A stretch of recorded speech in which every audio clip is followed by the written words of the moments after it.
Have you ever left a dinner party replaying everything you said and cringing? Did I talk too much? Did I sound dull? Did I step on someone's sentence without realizing? Here's the truth. Posture, outfits, table manners, they all matter. But nothing exposes your status faster than conversation. And here's the painful part. Nobody teaches us how to do it. Most stumble or get talked over, while a few glide through like they own the room. The difference isn't luck or charm. It's hidden rules, subtle conversational habits that make people lean in, remember you, and quietly put you in a higher class. Once you know them, you'll never leave a room second-guessing yourself again. And one of them, the one most people assume makes them look confident, actually does the opposite. You'll see it when we get there. Let's begin. Number 1. Never lead with status.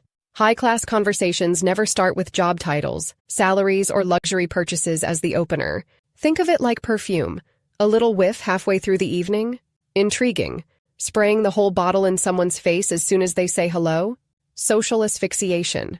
I once sat next to a man who jumped into a chat about terrible traffic with, "My Tesla practically drives itself." By dessert, half the table was pretending to get emergency texts from their goldfish just to escape. The ones who really have status? They never bring it up.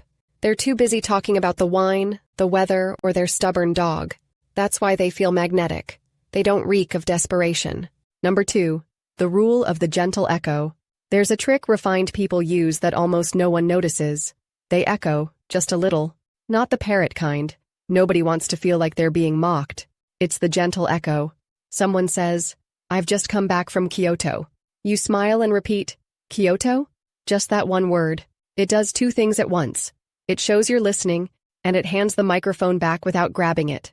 Suddenly they're telling you about temples, tea ceremonies, or the time they accidentally ordered live octopus. All because you echoed one word. The magic is in the restraint. Repeat everything they say, and you'll sound like a malfunctioning AI. Echo once, naturally, and you'll seem attentive, elegant, the kind of person everyone wants to keep talking to. And here's the part most people get wrong. They think jumping in fast makes them look engaged. But wait, later, I'll show you why that habit quietly lowers your status instead of raising it. Number 3. Address people correctly. Nothing lowers the tone faster than mangling someone's name, or slapping on a nickname they never gave you. Refined conversationalists get this right. They listen, repeat the name once, and use it naturally. If it's tricky, they simply ask, "Could you say it again for me?" instead of bluffing through. And it's not just names. Titles, roles, even basic forms of address matter.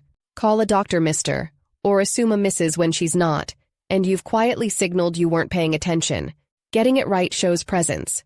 It says, "I noticed, and I respect you enough to remember." And the smaller the detail, the bigger the signal. Number 4. The art of understatement. If you announce how exhausted you are from Paris Fashion Week, the elite immediately know you're not one of them. Why? Because true status never has to yell its own name. They'd simply sigh, "It's been a busy week," and let everyone else do the math. The art is in how you frame status details. You don't need to list every city you've flown through or every project you've crushed. That's resume energy, and nothing makes eyes glaze faster.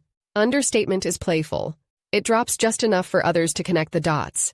It's the difference between bragging, "I just upgraded to the latest iPhone Pro, Ultra Max Deluxe whatever," versus casually saying, "Oh, my old phone finally gave up." Number 5. Avoid the conversation killers. Every group has that one person who thinks they're keeping things lively, but in reality, they're burying the mood 6 feet under. The killers come in 3 forms. The one-upper. You mention trying a new Italian place, and they've already been to Rome, eaten with the chef's grandmother, and learned the recipe in fluent Italian. The interrogator. Questions so rapid-fire you start checking for a hidden microphone. The vent machine. They don't converse, they download, dumping every work drama, family feud, and medical update onto the table like a broken printer. The elegant keep conversations buoyant, light, curious, with room for others, because nothing drains a room faster than someone confusing socializing with therapy. Number 6. Subtle compliments only. Nothing makes people squirm like overblown flattery. Tell someone, "You're the smartest person I've ever met in my life," and watch them instantly suspect you're about to sell them life insurance. The refined approach is softer. Instead of, "You're brilliant," it's, "That's an interesting way of looking at it." It validates without sounding rehearsed. The more dramatic your compliment, the cheaper it feels. Real elegance is a light touch. It's the conversational version of adding a squeeze of lemon, not dumping the whole fruit bowl on someone's head. Number 7. Stories, not statements. Nothing flattens a conversation faster than pure facts. The hotel had 3 pools. Okay, and? Compare that to, at one pool, a seagull stole someone's sandwich and the lifeguard tried to chase it. Suddenly, everyone's listening. Statements inform, stories entertain. And the funny part? You don't need to be a natural comedian. Just add a sprinkle of detail, a pause, maybe a touch of drama. Even the most ordinary event, a commute, a trip to the store, becomes engaging when told as a mini-scene. People don't remember data points. They remember the picture you painted while they laughed, leaned in, or thought, that would have been me. Number 8. Master the art of withholding. Oversharing doesn't just bore people, it kills curiosity. Nobody needs your entire life story served in one sitting like an all-you-can-eat buffet. And nothing lowers your tone faster than spilling gossip that isn't yours to tell. The refined know the trick is pacing.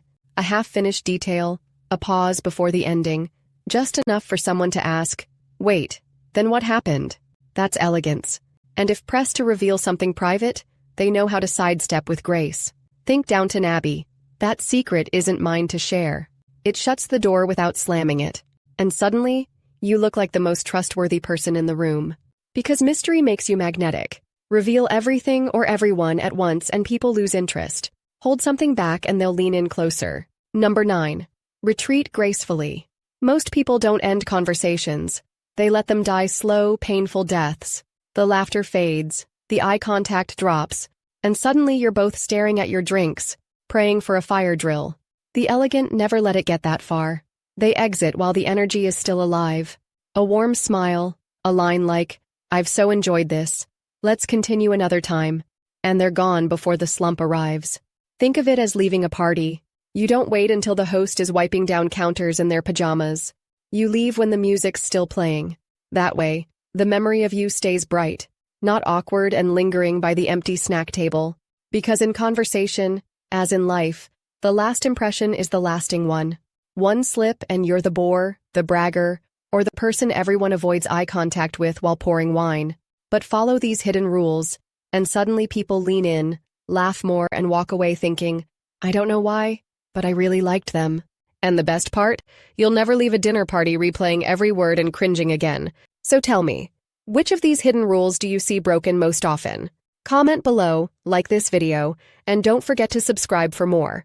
And if you want to see my favorite Amazon finds, check the link in the description. As always, stay classy, manners matters.